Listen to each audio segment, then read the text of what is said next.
He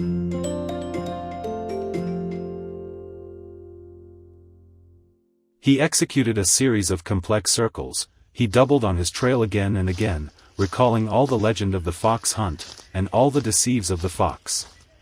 Night made him tired, with hands and face lashed by the branches, on a thickly wooded line.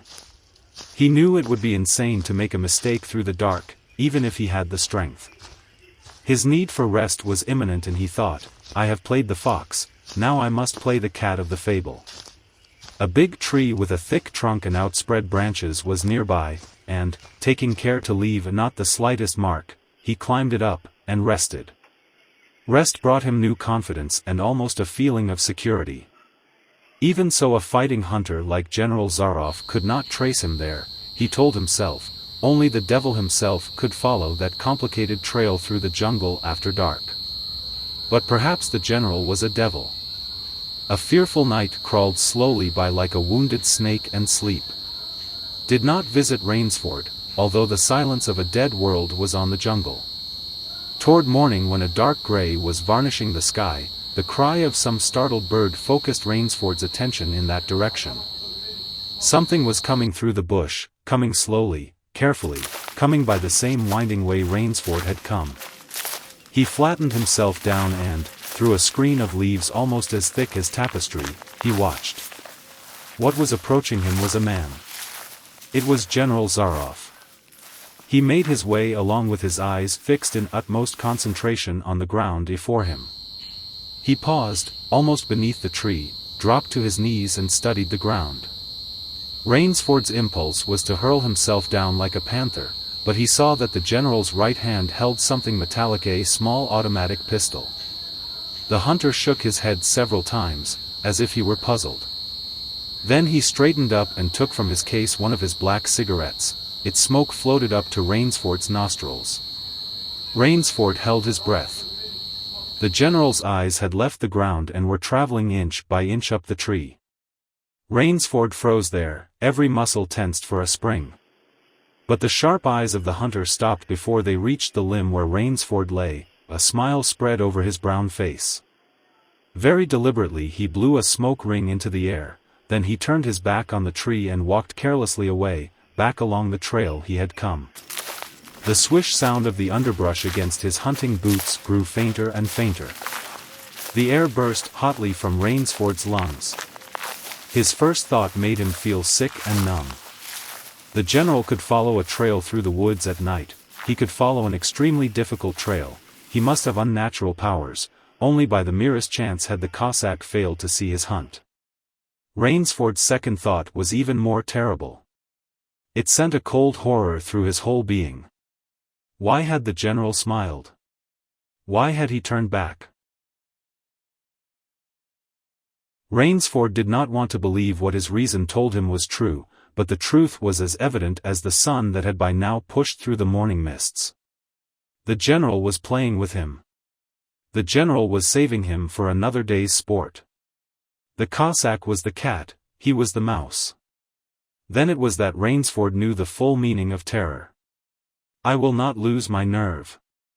I will not. He slid down from the tree and struck off again into the woods. His face was set and he forced the machinery of his mind to function. 300 yards from his hiding place he stopped where a huge dead tree leaned on a smaller, living one. Throwing off his sack of food, Rainsford took his knife from its sheath and began to work with all his energy. The job was finished at last, and he threw himself down behind a fallen log 100 feet away. He did not have to wait long. The cat was coming again to play with the mouse. Following the trail with the sureness of a bloodhound came General Zaroff.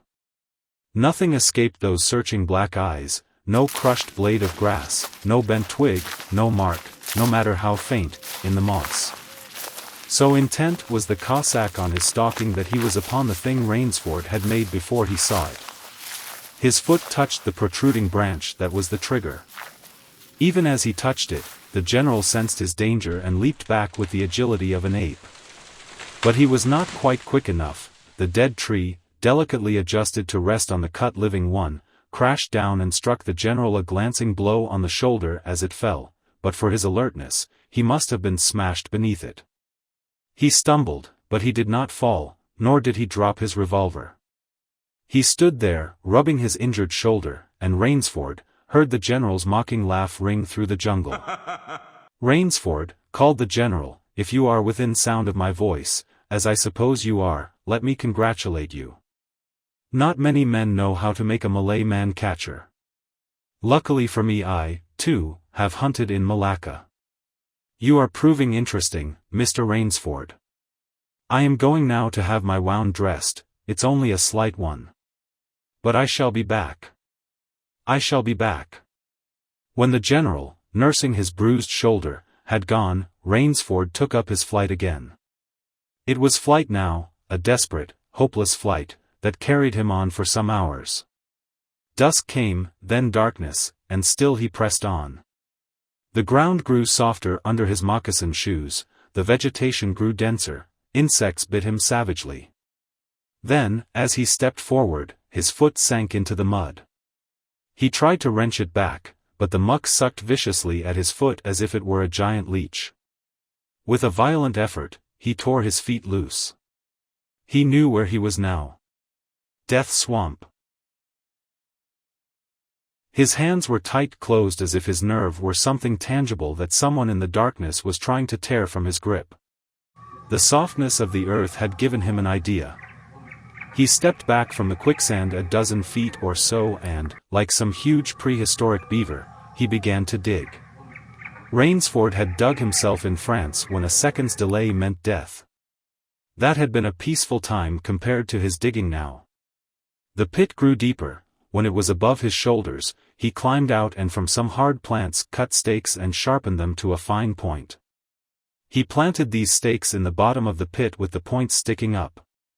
With his fingers, he wove a rough carpet of weeds and branches and with it he covered the mouth of the pit. Then, wet with sweat and aching with tiredness, he bent behind the root of a tree. He knew his hunter was coming, he heard the padding sound of feet on the soft earth, and the night breeze brought him the perfume of the general's cigarette. It seemed to Rainsford that the general was coming with unusual swiftness, he was not feeling his way along, foot by foot. Rainsford, bending there, could not see the general, nor could he see the pit. He lived a year in a minute. Then he felt an impulse to cry aloud with joy, for he heard the sharp crackle of the breaking branches as the cover of the pit gave way, he heard the sharp scream of pain. He leaped up from his place of hiding. Then he cowered back. 3 feet from the pit a man was standing, with an electric torch in his hand. "You've done well, Rainsford," the voice of the general called. "Your Burmese tiger pit has claimed one of my best dogs. Again, you score. I think, Mr. Rainsford, I will see what you can do against my whole pack. I am going home for a rest now. Thank you for a most amusing evening." At daybreak, Rainsford, lying near the swamp, was awakened by a sound that made him know that he had new things to learn about fear. It was a distant sound, faint, and wavering, but he knew it. It was the baying of a pack of dogs. Rainsford knew he could do one of two things. He could stay where he was and wait. That was suicide. He could flee. That was postponing the inevitable. For a moment he stood there, thinking.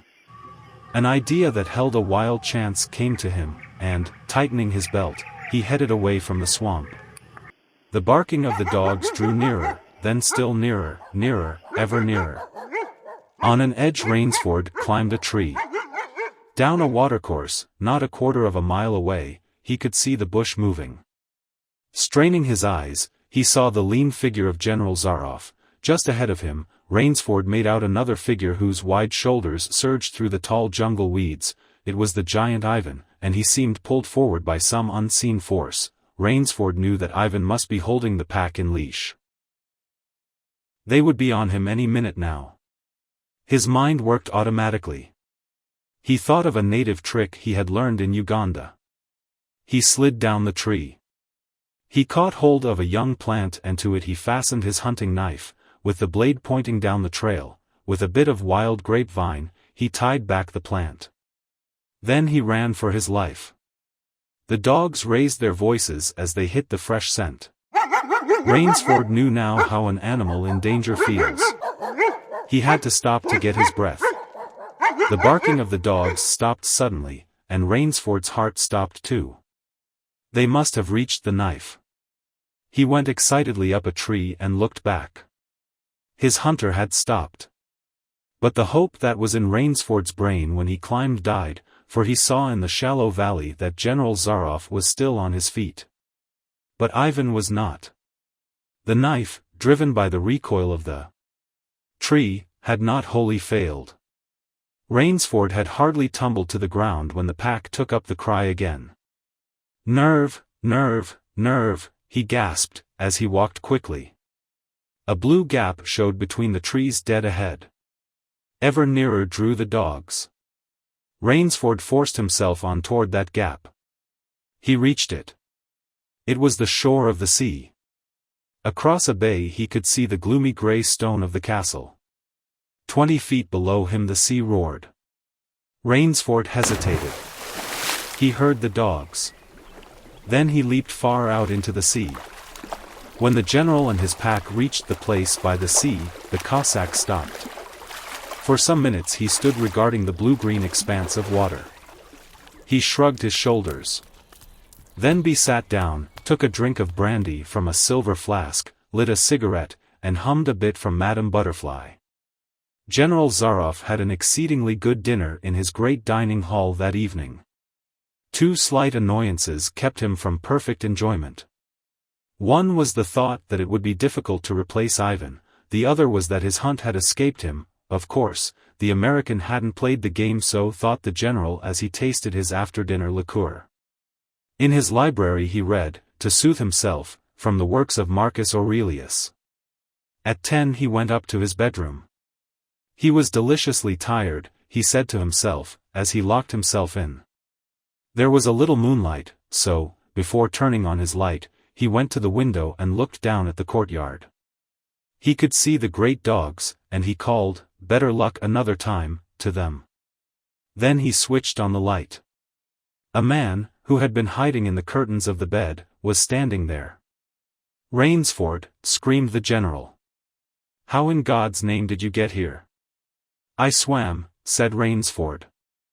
"I found it quicker than walking through the jungle." The general sucked in his breath and smiled. "I congratulate you," he said. "You have won the game." Rainsford did not smile. "I am still a beast at danger," he said, in a low voice. "Get ready, General Zaroff."